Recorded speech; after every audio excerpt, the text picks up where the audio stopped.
जन्म साखी साखी गुरुजी की मंगनी की। एक दिन पखों के रंधाविया का पटवारी, जिसका नाम मूला चोना था, वह सुल्तानपुर में आया। उसका घर बटाला था।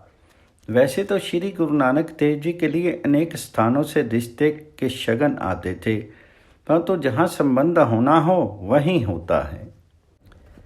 मूले ने 1510 विक्रम में ब्राह्मण के द्वारा शगन भेजा। शगन के मिलने पर नानकी जी और जयराम जी को चारों ओर से बधाइयाँ मिलने लगी। जयराम जी ने एक पत्र केसर लगा करके श्री कालू जी के पास भेजा, जिसमें श्री गुरु जी की सगाई मंगनी का विवरण था। अतः बधाई के साथ ही गुरु जी के माता पिता को निमंत्रण भी भेजा। कालू जी ने अपार प्रसन्नता का प्रदर्शन किया। पत्र लाने वाले को प्रत्येक दृष्टि से आदर सत्कार से प्रसन्न किया और समस्त बरादरी के नर नारी बुला करके आनंद उत्सव किया गया। कालू पटवारी आज अपने को धन्य मानता था। अधिक क्या लिखा जाए, अत्यधिक प्रसन्नता हो गई।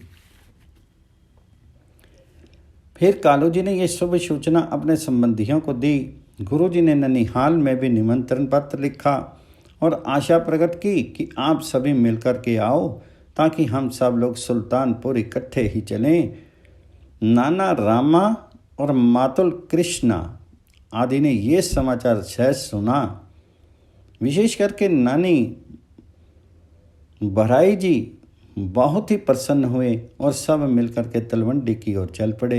ये तमाम तलवंडी में आकर के श्री गुरु जी से मिले। आदर सत्कार आदि के पश्चात माता मही, नानी भिराई, मातुल कृष्णा, माता महाराम लोभाया, इसके अतिरिक्त श्री कालू, श्री लालू और माता तृप्ता, इनके साथ नौकर रामा तथा 4 और पुरुष सभी मिलकर के 12 मनुष्य नर नारी सुल्तानपुर की ओर रवाना हुए। अब राय बुलार से छुट्टी लेने के लिए पटवारी श्री कालू जी आए। राय ने पूछा, कालू आज क्या बात है, तुम प्रसन्न दृष्टि गोचर होते हो। तब श्री कालू ने अपने पुत्र नानक जी की सगाई की गाथा सुनाई। ये सुनकर के राय बुलार ने कहा, हे कालू, जाओ बेशक, परंतु नानक से बच करके रहना, क्योंकि वह तो साधु वृत्ति का जीव है। मालूम नहीं हो सकता वह किस समय क्या कुछ करने के लिए उद्यत हो जाए। कालू जी ने कहा, श्रीमान आप मुझे उत्साहित करो, क्योंकि आपको परमात्मा ने मान दिया है। तब राय बुलार ने मुबारकबाद दिया और कहा, अल्लाह मेहर करे। मेरी ओर से श्री गुरु नानक देव जी को गले लगाना और सम्मान करना तथा दोनों हाथ बांध करके बंदगी कहना तथा जयराम जी को भी मेरी सलाम दुआ कहनी, बीबी नानकी को भी प्रेम भरी आशीर्वाद के साथ मुबारक अर्ज करनी। राय से छुट्टी लेकर के वे सभी सुल्तानपुर पहुँचे तथा परम आनंद पलते के घर में आ गए। श्री गुरु नानक देव जी को इनके आने की सूचना मिली। ये भी सुना कि मर्दाना डोम भी इनके साथ मंगल गीत गाने के लिए आया है। सुनते ही श्री गुरु नानक देव जी मोदी खाने से उठ करके इधर आते आते ही प्यारे पिताजी के चरणों से लिपट गए। अन्य सबको आदरपूर्वक मिले। राय बुलार का कुशल मंगल पूछा, बुजुर्गों के चरण छुए। श्री गुरु नानक जी ने आशीर्वाद प्राप्त किया। राय बुलार का प्रेम संदेश श्री गुरु नानक देव जी ने सुना। उस समय एक विचित्र घटना घटी। सबने प्रेम पूर्वक नानक जी के सिर पर वारना किया, परंतु लेने वाला कोई नहीं था। तुलसा बांधी आज्ञा पा करके गई और कुछ मांगने वाला याचक लोग लेकर के आई।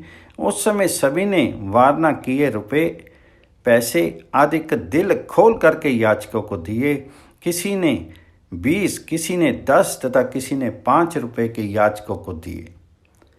संवत 1550 मार्गशीर्ष मास की शुक्ल पक्षी पंचमी को, जबकि गुरुवार का दिन था, तब सुल्तानपुर से चले कालू, रामा, परमानंद, पलतासिरी, जयराम जी का पिता तथा जयराम जी ने निधे ब्राह्मण को रंधावे ग्राम में रवाना किया। पक्खों के रंधावे का चौधरी जीता रंधावा था। उसका पटवारी मूला चौना था। उसके घर जाकर के निधे ब्राह्मण ने खबर की। मूले ने कहा, नमस्कार पंडित जी, प्रार्थना की आपका आना कैसे हुआ? पुरोहित निधे ने कहा, मैं सुल्तानपुर से आ रहा हूँ। जयराम जी ने कहा है कि मूले चौने को सूचना दे दो। महिता कालू, लालू, रामा कृष्णा, जयराम ये सभी आ रहे हैं। मूले ने कहा, मेरे अहोभाग्य जो इन लोगों का पदार्पण हुआ है। इतने में ऊपर लिखे सभी लोग पक्खों की ग्राम आगे। फिर बधाई के पश्चात सभी कार्य किए गए। आनंद मंगल की वृष्टि होने लगी। दोनों ओर से प्रसन्नता का अपार प्रदर्शन हुआ। फिर विवाह के दिन अर्थात साहा का दिन नियत करने को कहा तथा ये भी कहा कि लड़की युवा है और लड़का भी युवा है, इसलिए विवाह का दिन भी शीघ्र हो नियत होना उचित है।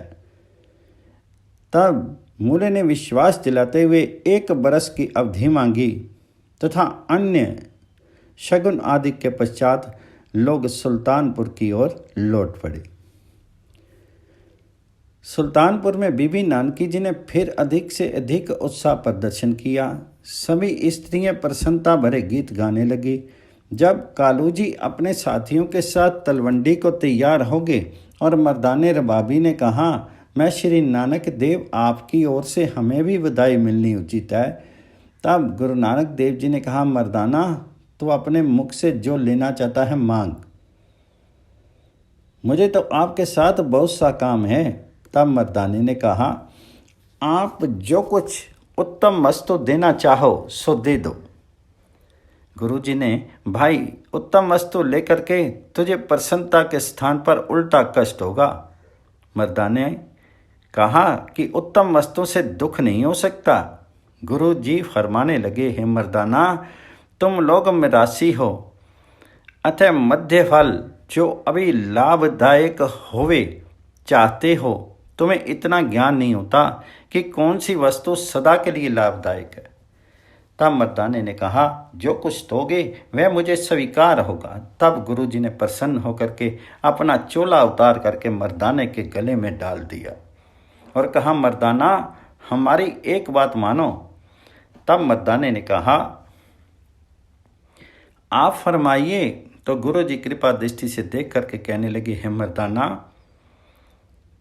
तुम वेदी जाति का मरासी नियत हो रहा है और किसी भी जाति से कुछ नहीं मांगना। मर्दाने ने कहा, मुझे स्वीकार है, परंतु आपके हृदय में हमारा विशेष ध्यान सदैव होना चाहिए। फिर गुरुजी ने कहा, हे मर्दाना, सबका रक्षक वह परवरदिगार है। तब मर्दाने ने गुरुजी के पवित्र चरणों में प्रणाम किया। तत्पश्चात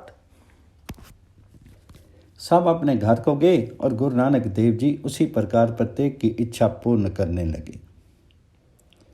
फिर शनै शनै गुरु जी की प्रशंसा सारे सुल्तानपुर में तथा इर्द गिर्द के नगरों में होने लगी।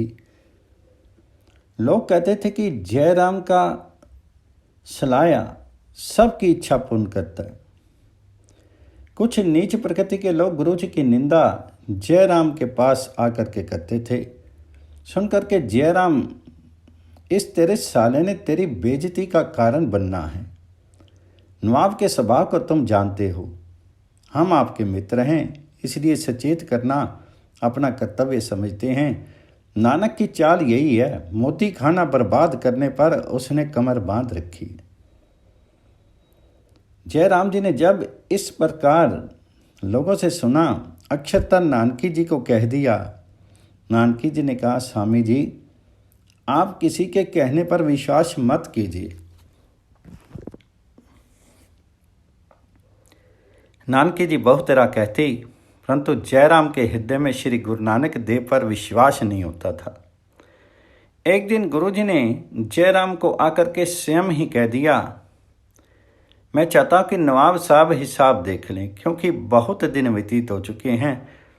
तब जयराम ने नवाब से प्रार्थना की, आप अपने मोदी खाने का हिसाब देख लें। नवाब की आज्ञा से निधे ब्राह्मण ने जाकर के गुरुजी से कहा कि आपको श्री जयराम तथा नवाब साहब याद करते हैं। तब गुरुजी ने तमाम वही खाता लेकर के नवाब के पास आ गई। नवाब ने श्री गुरु नानक देव जी का आदर और सत्कार किया। नवाब ने कहा, आपका नाम क्या है? तब गुरुजी ने उत्तर दिया, मेरा नाम नानक निरंकारी है। नवाब ने कहा, हे जयराम, आप इसके अर्थ कहो, क्योंकि मैंने कुछ भी नहीं समझा। तब जयराम जी ने शीश झुका करके कहा, हे हजूर, जिसका रंग रूप नहीं, जिसका कोई सानी नहीं, जो अपने जैसा सिर्फ आप ही हैं, जो सर्वशक्ति का मालक है, ये कहता है कि मैं उसकी स्तुति करने वाला एक नाचीज मनुष्य हूँ। ये सुन करके नवाब हंसने लगा और कहने लगा, हे जयराम, अभी इसकी शादी की है या नहीं? जयराम ने कहा, इसका विवाह निकट ही होने वाला है। नवाब ने कहा, इसकी ज्ञान की बातें तभी तक हैं जब तक शादी नहीं होती। जब इसकी औरत घर में आएगी तब इसकी वह अकल तो